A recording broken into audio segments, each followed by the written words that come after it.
Hey, Boker Tov, good morning. It's the Red, White, and Blue Jew, aka Jake Donnelly, and this is today's Kvetch. Jewish grit, American truth, and zero apology.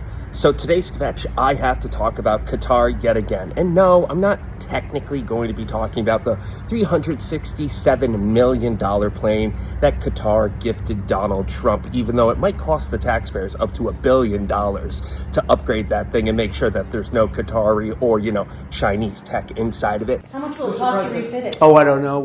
And I actually am going to talk about the $623 million hotel that Qatar bought from Steve Witkoff, because it seems like today that there are talks about another ceasefire deal, a ceasefire deal that is absolutely going to be terrible for Israel.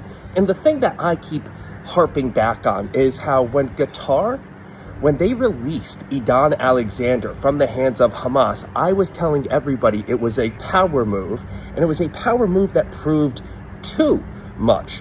What I meant by that was, now Qatar is telling the world, and specifically Donald Trump and Steve Witkoff, if Qatar wanted to, they could release every single one of the hostages. They could do that. Qatar, they are the ones in power. Everybody has been talking about how Hamas and Hezbollah, how they are Iranian proxies. But really, when it's all said and done, it's actually Qatar who is in power, which is why, by the way, it seems like even though Trump called the JCPOA, the nuclear deal reached by Obama, the worst deal in American history, it looks like Trump is going after JCPOA version 2.0. Now, trying to think of what type of influence would somebody have over Trump in order to compel him to do such a thing, to do a thing that he called, in his own words, the worst deal in American history. What could that be? Why all of a sudden would Donald Trump, who had one of the best foreign policies in American history, and definitely the best American foreign policy of my lifetime, and I'm 37, almost 38 years of age, what would change?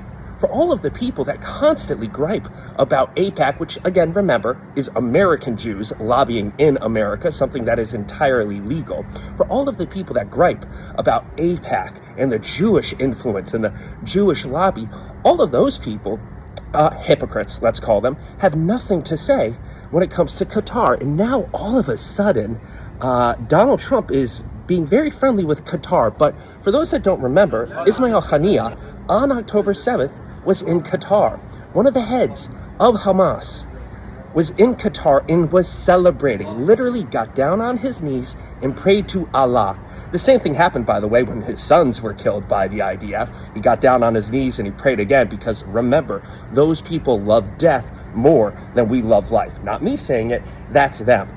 So for everybody trying to figure out who has the most influence in American politics right now, it doesn't seem like it's AIPAC and the Jewish lobby. It really does seem like Qatar has the most influence. Yet, for so many of the America Firsters who have complained constantly, incessantly about Jews and AIPAC and the Jewish lobby, they don't have anything to say when it comes to Qatar. And when Qatar released Edan Alexander, it was a power move, but a move that proved too much. Because if they wanted to, they could release every single one of the hostages, but they don't.